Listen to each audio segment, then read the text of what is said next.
कौन सी सूरत पढ़ी थी?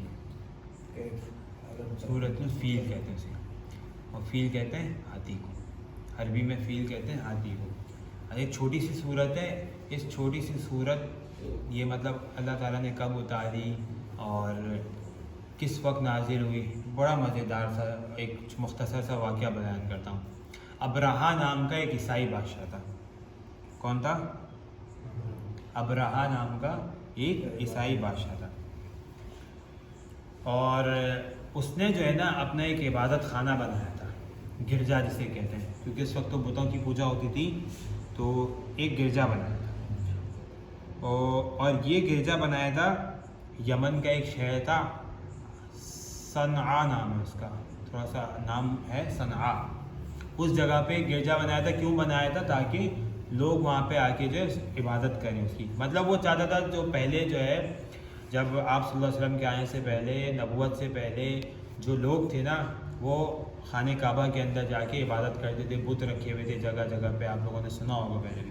तो सब लोग एक तरफ जाते थे, खाने काबा में ही जाते थे। तो ये कहता था कि वो सब मेरी तरफ घूम जाएँ, और उसने एक जगह बनाई, पूरे यहाँ पे आके सब इबादत करो। अब लोग तो आदत थी वहीं जाने की, तो वहीं जाते थे, उनके बड़े आबा व अजदाद, बूढ़े बुजुर्ग पहले से सब वहीं जाते थे।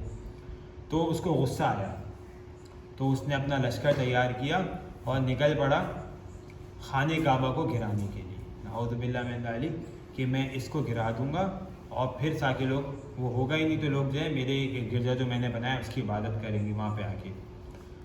तो वो हाथियों का एक बहुत बड़ा लश्कर लेके वहाँ पे पहुँचा। तो अल्लाह ताला का घर था, अल्लाह ताला का घर था, हिफाजत भी अल्लाह ताला ने करनी थी।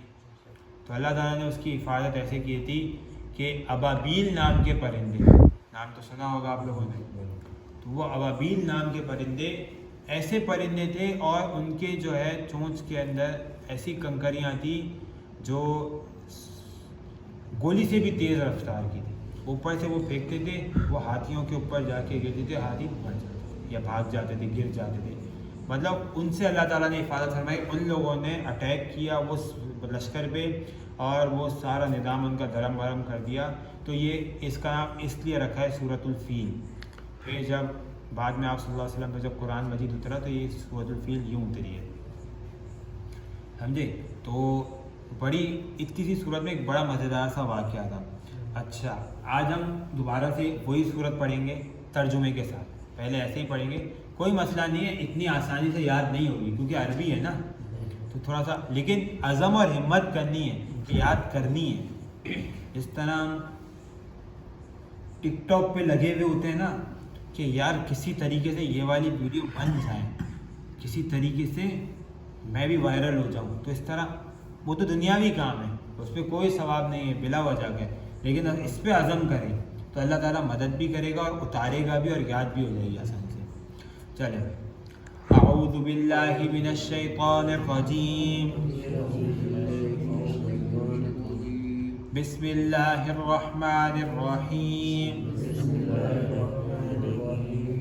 अलम तरा कैफ फ़अल रब्बुक बिअस्हाबिल फील,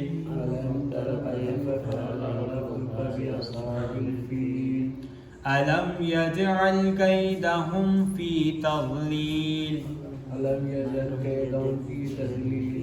व अरसल अलैहिम तैरन अबाबील, तरमीहिम बिहिजारतिम मिन सिज्जील, फजअलहुम कअस्फिन मअकूल। मेरे ख्याल में तर्जुमा रोक दें अभी, जब ये 10 सूरतें हो जाएंगी ना, फिर हम दोबारा से इसका तर्जुमा समेत पढ़ेंगे, क्योंकि अभी याद होने में मुश्किल होगी। बोलोगे तर्जुमा भी याद करना पड़ेगा, तो अभी खाली सूरत याद कर दें, कल भी हम दोबारा पढ़ेंगे। अच्छा, दूसरी हमने दुआ कौन सी बताई थी? सोने की दुआ। अब ये तो मुश्किल नहीं है, ये तो आसान है, और माशाल्लाह सब पढ़ते भी होंगे।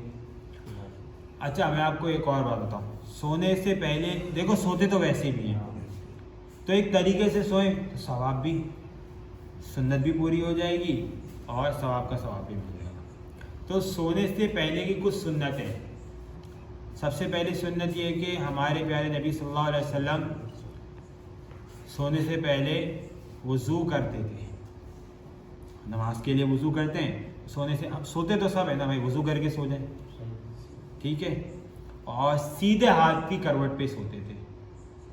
اور میرے علم کے حساب سے جو میں نے سنا ہے کہ ایسے سوتے تھے کہ جب کوئی اوپر سے دیکھے نا تو لفظ محمد بنتا تھا. کیسے؟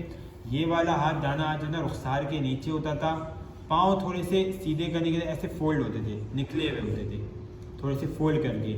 تو جب کوئی دیکھتا تھا نا تو باقاعدہ طور پہ ایسا لگے کہ محمد لکھا ہوا ہے. کبھی میں آپ کو وقت میں تو سو کے بھی دکھاؤں گا کہ ایسے انشاءاللہ. اچھا, کچھ ذکر و اذکار کر کے بھی سوتے تھے. سب سے پہلی دعا تھی اللہم باسمک اموت واحیا. کون سی دعا تھی؟ اللہم باسمک اموت واحیا. پھر کہتے ہیں کہ سورہ ملک بھی پڑھ کے سوتے تھے. اب سورہ ملک تو بہت بڑی ہے, تو اس کی جگہ یہ ہے کہ ہم تین کل تو آتے ہیں نا سب کو, 3 کل پڑھ کے سویا کریں اور آیت الکرسی پڑھ کے سویا کریں. اب ان سب کے فائدے کیا ہیں کہ جب اللہ نہ کرے کسی کو وقت جانے کا ہو جائے اس دنیا سے, مرنا تو سب نہیں ہے, تو وہ ایک اچھی موت مرے گا, باوضو ہوگا, پھر رات کو اللہ کا ذکر کر کے سویا ہوا ہوگا, پھر جو ہے نا آیت الکرسی وغیرہ سے شیطان بھی آپ کو رات کو برے خواب وغیرہ نہیں آتے, اور مچھر بھی آتے ہیں پھر تو کالے کپڑے نہیں پہنو نا یار. تو بہرحال یہ کہ یہ کچھ موٹی موٹی چیزیں بتائی ہیں میں نے. ایک تو سونے کی دعا پڑھنی ہے, سیدھی کروٹ پہ سونا ہے, باوضو ہو کے سونا ہے, اور 3 کل پڑھ کے سونا ہے. اور کہتے ہیں حضرات کہ پورے دن میں ہے نا کسی سے تلخ کلامی ہو, کوئی بھی بات ہوئی ہو, کسی کا دل دکھایا ہو, تو دل میں معافی مانگنی چاہیے کہ میں نے سب کو معاف کر دیا. سب ایسا کریں گے نا کہ میں نے آپ کو معاف کر دیا, میں نے آپ کو معاف کر دیا, میں نے آپ کو معاف کر دیا, تو اللہ تعالیٰ جو ہے آٹومیٹک سے ہے نا یہ سارے معاملات بھی نہیں ہو سکیں گے. اللہ نہ کرے مر گیا, دل میں رہ گیا کہ یار فلاں بندے کا میں نے دل دکھایا تھا, اب وہ اللہ کے گھر پکڑ ہونے سے بہتر ہے کہ دنیا میں اللہ سے معافی مانگ کے سوئیں. ٹھیک ہے, تو کل انشاءاللہ سونے کی دعا میں سنوں گا, صورت نہیں, صورت میں پڑھاؤں گا لیکن سونے کی دعا میں سنوں گا, کیونکہ آپ ماشاءاللہ سونے کی, یہ بھائی صاحب بہت انٹیلیجنٹ ہے, وہ بھائی صاحب بہت انٹیلیجنٹ ہے, آپ بھی ماشاءاللہ ہیں, تو ایک دوسرے کو سکھانے سے آئے گا. اور یہ کوئی بری بات نہیں ہے. دیکھو ہم لوگ, میں بھی اسی وقت کا ہوں نا, میں نے دیکھا ہے لڑکوں کو بالکل اناڑی ان پڑھ ہوتے ہیں, لیکن یہ آتا ہے نا تو ایسا چلاتے ہیں, سیکھتے ہیں, فلاں اس سے سیکھتے ہیں, اور پھر اس میں تو ماشاءاللہ سے ماشاءاللہ کہہ رہا ہوں استغفر اللہ, ٹک ٹاک اور یہ سب میں تو بڑے ایکسپرٹ ہو جاتے ہیں, سیکھنے سے سیکھیں. ٹھیک, تو یہ چیزیں بھی سیکھنے والی ہیں, ان کو سیکھیں, ہمارے کام آئیں. تو کل میں انشاءاللہ سب سے سنوں گا. وما علینا الا البلاغ المبین.